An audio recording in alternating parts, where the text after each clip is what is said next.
Hello students, welcome to the session. Today we'll discuss the next 5 questions from our mock test series on Indian polity. So here is the first question. Match the following articles with their provisions. So এটা ফলে article বিলাক দিয়া আছে আৰু সেই article বিলাকৰ provision বিলাক দিয়া আছে। সাধাৰণতে আমি প্ৰিলিমছৰ কাৰণে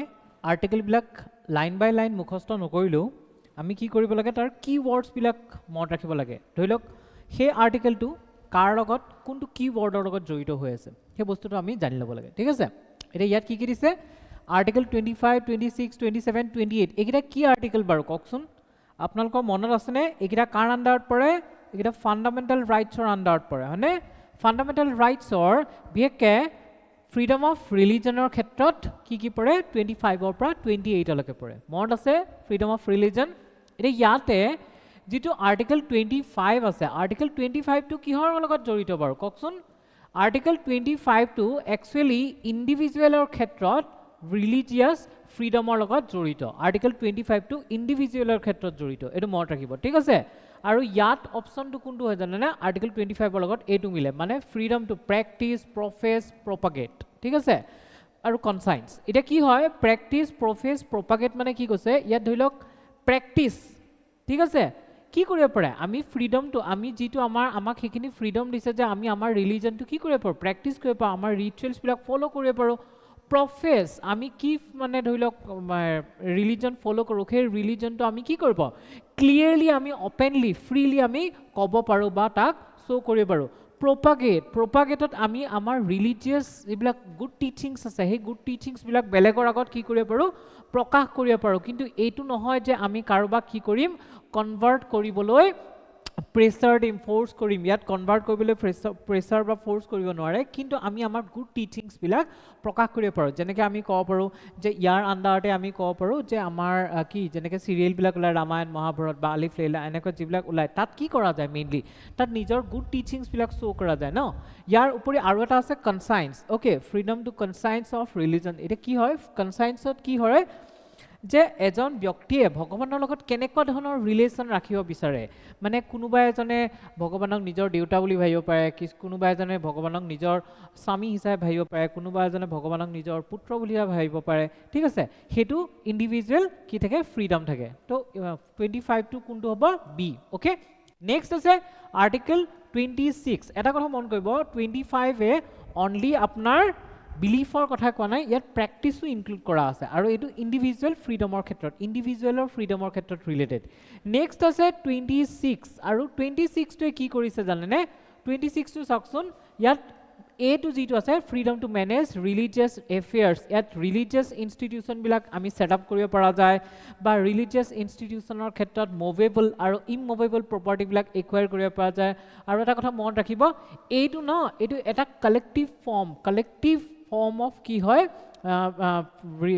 ৰাইট টু ফ্ৰীডম। অ'কে, মানে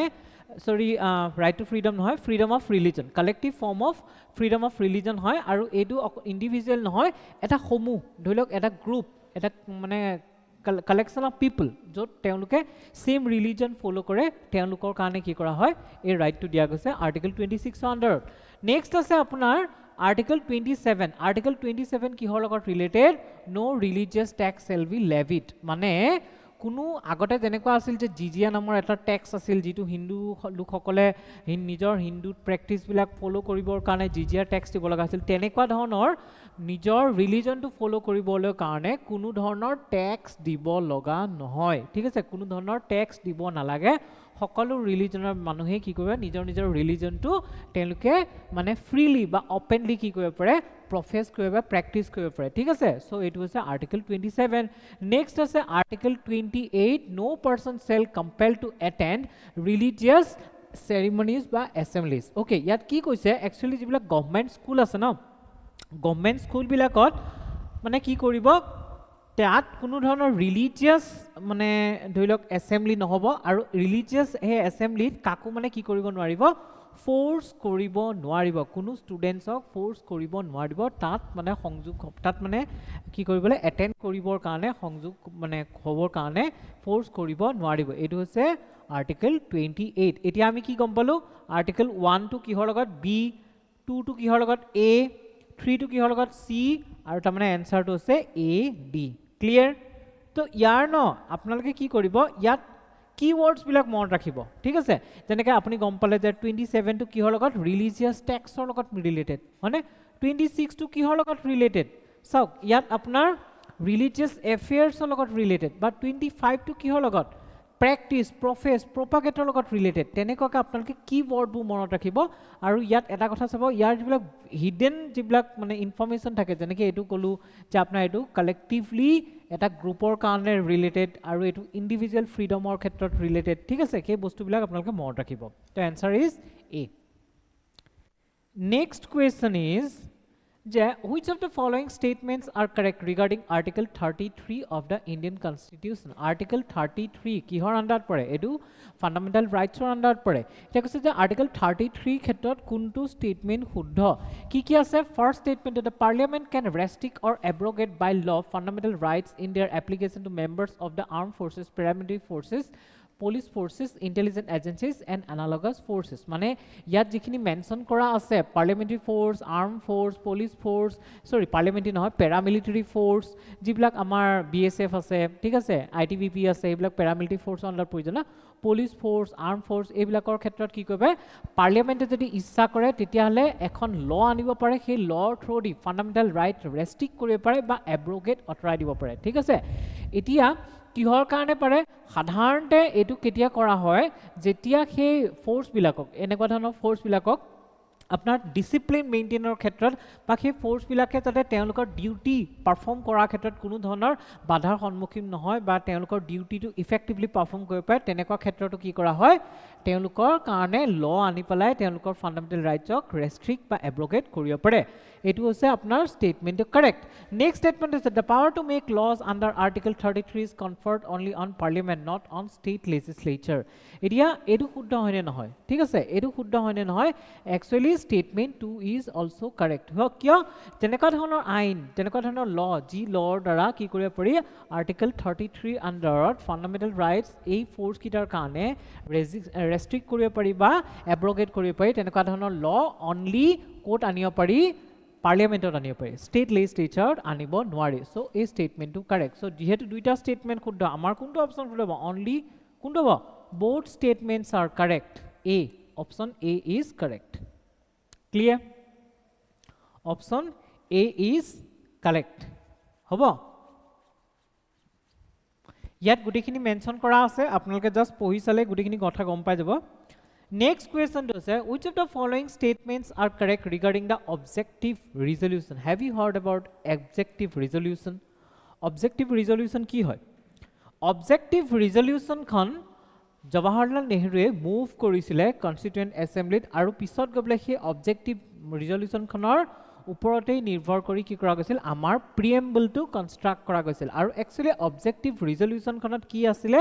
যে তেওঁলোকে যে সংবিধান কনস্টিটিউশন এসেম্বলি ফৰ্ম হৈছে বা কনস্টিটিউশন এসেম্বলি তেওঁলোক এসেম্বল হৈছে তেওঁলোকে কেনেকুৱা ধৰণৰ এখন কনস্টিটিউশন বনাবলৈ গৈ আছে মানে কনস্টিটিউশন বনাবলৈ গৈ আছে বা কেনেকুৱা ধৰণৰ এখন কনস্টিটিউশন বনোৱাৰ কাৰণে তেওঁলোক মানে ডিসাইড কৰিছে ডিসিজন লৈছে তাৰ ওপৰত কি হৈছে এই অবজেক্টিভ ৰিজলিউশন খন আনিছিল আৰু সেই অবজেক্টিভ ৰিজলিউশনৰ পিছত কি কৰিছে প্ৰিএম্বলটো গঠন কৰাত সহায় কৰিছে ওকে তো first statement is Jawaharlal Nehru moved this historic resolution on December 11 1946 in the constituent assembly এই স্টেটমেন্টটো শুদ্ধ হয় না কওকচোন এটা চাওক ডিসেম্বৰ 9 1946 ত কি আছিল কনস্টিটিউয়েন্ট এসেম্বলি ফাৰ্স্ট মিটিং খন হৈছিল আৰু সেইদিনা ডক্টৰ সচ্চিদানন্দ সিনহা কি কৈছিল টেম্পৰাৰী প্ৰেসিডেন্ট হিচাপে তেওঁলোকে ইলেক্ট কৰিছিল তাৰ পিছত ডিসেম্বৰ 11 1946 ত কি কৰিছিল তেওঁলোকৰ ৰাজেন্দ্ৰ প্ৰসাদক পাৰ্মানেন্ট প্ৰেসিডেন্ট হিসাবে ইলেক্ট কৰিছে আৰু ডিসেম্বৰ 13 1946 ত কি কৰিছিল জৱাহৰলাল নেহৰুৱে অবজেক্টিভ ৰিজলিউশন মুভ কৰিছিল ইয়াত ডিসেম্বৰ 13 হয় হা 13 1946 so a statement wrong next is it contain the fundamentals and philosophy of the constitution structure ইয়াত কৈছে যে ইয়াত কি বুলি কৈছে যে এই অবজেক্টিভ ৰিজলিউশনত কি আছে contain fundamentals and philosophy of constitutional structure ma constitution kon kenekwa hobo tar fundamentals যিখিনি পলিসিজ আছে প্ৰিন্সিপলস আছে হেবিলাক আছিল আৰু তাৰ ফিলসফি মানে কনস্টিটিউশনখন কোনটো ফিলসফি ওপৰত বেস কৰি বনোৱা যাব তাৰ বিষয়ে লিখা আছে সো এই স্টেটমেন্টটো কাৰেক্ট নেক্সট আছে the objective resolution was adopted on 22 January 1947 okay by the constituent assembly আপোনালোকে এই বস্তুবোৰ মনত ৰাখিব যে কোনটো প্ৰভিজন আমাৰ কনস্টিটিউশনৰ কোনটো প্ৰভিজন কেতিয়া কি কৰা হৈছিল adopt kora goisile so this statement is also correct the objective resolution was actually adopted on 1947 22nd January next statement the present preamble of the constitution is a modified version of the objective resolution yat koise je amar bortoma jitu preamble ase he preamble to ki ase modified version hoy objective resolution or a statement to huddo to amar kuntu 2 3 4 correct so answer kuntu ba b 2 3 4 correct clear B 2 3 4 correct hoise to etu dekhise 13 December ot yak move korisil not 11 December aru etu January 27 1947 ot ki kora hoisile yak adopt kora goisile next question etu ekebare easy question etu actually hudibo nologa question kintu ketiaba apnalokor kisman montu bhal logabor karone enekwa dhonor question di dia jay ketiaba APSC tu di dia jay no তো বা UPSC two কেতিয়াবা ঘপকে এনেকুৱা ধৰণৰ কোৱেশ্যনটা পাই যাব না ইমান মনটো ভাল লাগি যাব তাৰ পিছৰ কোৱেশ্যনটো পোৱাৰ লগে লগে ফুসব মন বেয়া লাগি যাব আকৌ which of the following symbol was adopted by the constituent assembly okay এটা খুঁজছে যে তলত দিয়া কোনটো স্টেটমেন্ট কি হৈছে মানে সৰি স্টেটমেন্ট নহয় তলত দিয়া কোনটো সিম্বল কনস্টিটিউয়েন্ট এসেম্বলি কি কৰিছিলে এডপ্ট কৰিছিলে কি আছিলে লায়ন এলিফেন্ট হৰ্স টাইগাৰ ইয়া শুদ্ধ উত্তৰটো কোনটো হ'ব লায়ন হ'ব নে এলিফেন্ট হ'ব নে হৰ্স হ'ব নে টাইগাৰ হ'ব ইয়াৰ শুদ্ধ এনসাৰটো হৈছে এলিফেন্ট ওকে এটো এলিফেন্ট হয় আৰু ইয়াকে মানে হাতীটোকে কি কৰিছিলে আপোনাৰ তেওঁলোকে সিম্বল হিচাপে এনেকুৱা সিলটো এই সিলটো দেখিছানে কনস্টিটিউয়েন্ট এসেম্বলি ইন্ডিয়া বুলি লিখা আছে এটো হাতীটো এনেকুৱাকে তেওঁলোকে সিলটো ব্যৱহাৰ কৰিছিলে ঠিক আছে আৰু হাতীটোক তেওঁলোকে সিম্বল হিচাপে লৈছে আৰু বহুতে হেতু কাৰণে এটা মানে জো কমেডি কৰি পেলাই কয় যে আমাৰ যিখন কনস্টিটিউশন বহুত ডাঙৰ ন বনাওতে আপোনাৰ 395 টা আৰ্টিকেল আছিলে তাৰপিছত 8 টা শেডিউল আছিলে এটা প্ৰিএম্বল আছিলে ইমান ডাঙৰ কনস্টিটিউশন এখনক মানে এলিফেন্ট সাইজ বুলি কয় না আৰু বহুতে কয় যে ইয়াৰ সিম্বলটো যেহেতু হাতী আছিল হেতু কাৰণে কনস্টিটিউশনখন কি হৈছিল হাতী হৈ গৈছিল বুলি জোক কৰে ঠিক আছে okay next question 2 which of the following are the unitary features of Indian constitution okay unitary features okay do you know about unitary features and federal features see our Indian constitution it mentions that Indian system is quasi federal not fully federal like USA or not fully unitary okay because it operates as a quasi federal system but in some exceptional cases like emergency situations the constitution empowers the government to system to transform the whole system into a unitary structure okay so in the constitution there are mentioned some features which are the integral symbols or which are the integral signs of unitary government or some features which are integral sign of federal government okay yat ki dia ase yat dia ase integrated judiciary single citizenship supremacy of the constitution bicameralism okay এটা ইয়াৰ meaning কিটা কি integrated জুডিশিয়াৰি independent and integrated বুলি জুডিশিয়াৰি বুলি কোৱা না independent এটো কাৰণে যে আমাৰ জুডিশিয়াৰি না এক্সিকিউটিভ না লেজিসলেটিভ কাৰো ওচৰত কি নাই ডিপেন্ডেন্ট নহয় দ্যাটস ওয়াই আমাৰ জুডিশিয়াৰি ইজ ইন্ডিপেন্ডেন্ট বাট ইন্টিগ্ৰেটেড বুলি কোৱা লগলগে আমাৰ জুডিশিয়াৰি ইন্টিগ্ৰেটেড কি কোৱা হয় আমাৰ গুটে ইন্ডিয়াত যদি চাও তেতিয়া সবতকে ওপৰত কি আছে সুপ্ৰিম কোৰ্ট আছে Supreme Court under amar jiblak state bilak ase state bilakot high court ase na high court enekwake ase high court ase sob state bilakot high court ase aru high court bilakot under jiblak district thakibo na tat district court ase thik ase district court ase tar pisot municipal court thake tar pisot judicial magistrate court thake thik ase so এই যে structure to integrated judicial structure বুলি কোৱা হয় আৰু এডুৱে কি কৰে এটা মানে আপোনাৰ unitary features হয় এটো ইউনিটাৰি ফিচাৰ হয় ঠিক আছে কিন্তু আমাৰ ইয়াত যে সিঙ্গল সিস্টেম আছে না সিঙ্গল সিস্টেম টু আপোনাৰ কি হয় ফেডাৰেল সিস্টেমত কিন্তু ফেডাৰেল গভৰ্নমেন্টৰ ক্ষেত্ৰত ডুৱেল সিস্টেম থাকে স্টেট লজ আৰু ফেডাৰেল লজ এপ্লাই কৰিবৰ কাৰণে ডুৱেল থাকে কিন্তু আমাৰ ইয়াত অনলি সিঙ্গল সিস্টেম আছে ঠিক আছে আৰু ইন্টিগ্ৰেটেড জুডিচিয়াৰিটো কি হৈছে এটোটো মানে সিঙ্গল সিস্টেমটো ন ইন্টিগ্ৰেটেড এই জুডিচিয়াৰিটো কি হৈছে এই সিঙ্গল সিস্টেমটো কি হৈছে ইউনিটাৰী ফিচাৰ ওকে নেক্সট আছে সিঙ্গল সিটিজেনশিপ এতিয়া আপোনালোকে জানে যে আমাৰ ইণ্ডিয়াত আমি সকলোৱে মানে ধৰি লওক আমি জম্মু কাশ্মীৰত থাকো বা আমি কেৰালাত থাকো বা আমি গুজৰাটত থাকো বা য'তে নাথাকো আমি কি হয় we are all Indians okay আমাৰ ইয়াত কোনো সেপাৰেট সিটিজেনশিপ নাই ঠিক আছে সো এই যে গুটেই সেপাৰেট সিটিজেনশিপ নথাকি যে অকল এটা সিটিজেনশিপ আছে এটো কি হয় ইউনিটাৰী ফিচাৰটো শো কৰে কাৰণ যিবিলাক কান্ট্ৰি ফেডাৰেল হয় যেনেকৈ আমি ক'ব পাৰো যে ইউএসএ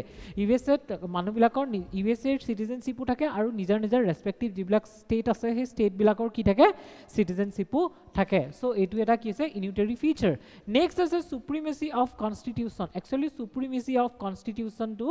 ফেডাৰেল স্ট্ৰাকচাৰ হয় ফেডাৰেল স্ট্ৰাকচাৰ এটো কাৰণে যে তাত এখন ফেডাৰেলিজমত কি হয় পাৱাৰবোৰ ডিস্ট্ৰিবিউট হয় ন যিবিলাক সেন্টাৰ আৰু ইউনিটস বিলাকৰ মাজত পাৱাৰ ডিস্ট্ৰিবিউট হয় আৰু তেনেকুৱা ক্ষেত্ৰত যেতিয়া এখন কনস্টিটিউশন ওপৰত থাকিব তেতিয়া সেন্টাৰে নিজৰ মতে চলিব নোৱাৰিব সেন্টাৰে সেই কনস্টিটিউশনৰ মতেদি চলিব লাগিব আৰু ফেডাৰেল যিবিলাক ইউনিটস আছে সেই ইউনিটস বিলাকে নিজৰ ৰাইটস বিলাক মানে পাই থাকিব এনেকুৱা যে সেন্টাৰে তেওঁলোকৰ অধিকাৰ বিলাক কাঢ়ি লৈছে ৰাইটস বিলাক কাঢ়ি লৈছে সো সুপ্ৰিমেসি অফ কনস্টিটিউশন ইয়াত নহব কাৰণ এইটো এটা ফেডাৰেল স্ট্ৰাকচাৰ তাৰ পিছত আছে বাইক্যামেৰালিজম কি হয় দুটা সদন থাকিব দুটা হাউস থাকিব যেনেকৈ আমাৰ লোকসভা থাকিব ৰাজ্যসভা থাকিব তাৰ ৰাজ্যসভা কি বুলি কোৱা হয় কাউন্সিল অফ ষ্টেটছ বুলি কোৱা হয় লোকসভা হাউস অফ পিপল বুলি কোৱা হয় এতিয়া কাউন্সিল অফ ষ্টেটত কি কাম হয় ৰাজ্যসভাত যিমানবোৰ আমাৰ ষ্টেট বিলাক আছে ষ্টেট বিলাকৰ ৰিপ্ৰেজেন্টেটিভ যায় যেনেকৈ অসমৰ পৰা 7 জন গৈছে ঠিক আছে উত্তৰ প্ৰদেশৰ পৰা 31 জন আহিছে ঠিক আছে তেনেকুৱাকৈ আমাৰ ষ্টেট বিলাকৰ পৰা কি যায় ৰিপ্ৰেজেন্টেটিভ যায় ক্লিয়াৰ হেতু কয় কাউন্সিল অফ ষ্টেট আৰু ইয়াক মানে কি বুলি কয় এই দুটা যে তাত হাউস আছে ইয়াকে কি বুলি কয় বাইক্যামেৰালিজম কিন্তু যিবিলাক ফেডাৰেল ফুললি ফেডাৰেল কান্ট্ৰি আছে যেনেকৈ ইউএসএ তাত কিন্তু যেটো আপোনাৰ তাৰ সেনেট আছে ওপৰৰ যেটো আপাৰ হাউস তাক সেনেট বুলি কোৱা হয় তাত সব ষ্টেটৰ কাৰণে অনলি দুটা সিট লাগিলে ডাঙৰ ষ্টেট হওক বা সৰু ষ্টেট হওক সবৰ কাৰণে দুটা ষ্টেট কিন্তু আমাৰ ইণ্ডিয়াত যিবিলাক ডাঙৰ ষ্টেট আছে কিহঁতৰ পপুলেশ্যন ওয়াইজ বেছি ষ্টেট যেনে মহাৰাষ্ট্ৰৰ 19টা বা আমাৰ ইউপিৰ 31টা কিন্তু যিবিলাক সৰু সৰু ষ্টেট আছে যেনেকৈ সিকিমৰ ক্ষেত্ৰত ক'ব পাৰি তেনেকুৱা এটা ঠিক আছে সো এই গুটেই কনসেপ্টটো কি বুলি কোৱা হয় বাইক্যামেৰালিজম আৰু এই বাইক্যামেৰালিজমটো ইউনিটাৰী ফিচাৰ্স নহয় এটা ফেডাৰেল ফিচাৰ হয় সো এইটো ৰং আমাৰ কাৰেক্ট কোনটা হল 1 and 2 অনলি মানে option 1A2 1 and 2 only is the correct option ঠিক আছে so integrated judiciary কি হল single citizenship supremacy of constitution বা bicameralism গুটেখিনি আপোনালোকে বুজি পাইছে ঠিক আছে গুটেখিনি বস্তু ক্লিয়াৰ হৈছে সো আজিলে আমাৰ ইমান কিটা কোৱেশ্যনে আছিল আকৌ নেক্সট আমাৰ ভিডিওটোত আকৌ আমি এনেকৈ পাঁচটা কোৱেশ্যন ডিক্লেয়াৰ মানে আলোচনা কৰিম কমকে এটো কাৰণে ৰাখিছো যাতে আমাৰ কি হয় বস্তুখিনি সোৱাত বেছি সুবিধা হয় বেছি মনত থাকে ঠিক আছে তো আজিলৈ আহো থ্যাংক ইউ